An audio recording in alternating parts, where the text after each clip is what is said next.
হযরত আবু হুরায়রা রাদিয়াল্লাহু তাআলা আনহু বলেন, ক্বালা রাসূলুল্লাহ সাল্লাল্লাহু আলাইহি ওয়াসাল্লাম, নবী করিম সাল্লাল্লাহু আলাইহি ওয়াসাল্লাম বলেন, দিনারুন আনফাকতাহু ফি সাবিলিল্লাহ, এক দিনার যা তুমি আল্লাহর রাস্তায় দান করেছো।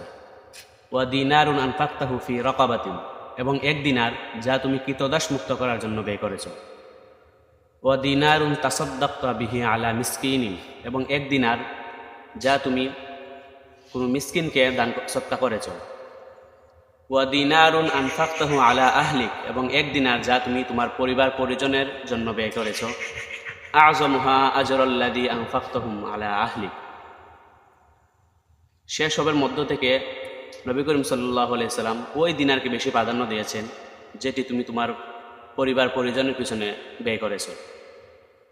শুধু তাই নয়, আল্লাহ সুবহানাহু ওয়া তাআলা সূরা সাবার 39 নম্বর আয়াতে বলেন, ওমা আনফাকতুম মিন শাইইন ফাহুয়া ইউখলিফু, তোমরা যা কিছু ব্যয় করবে আল্লাহ সুবহানাহু ওয়া তাআলা তারই বিনিময়ে দান করবেন।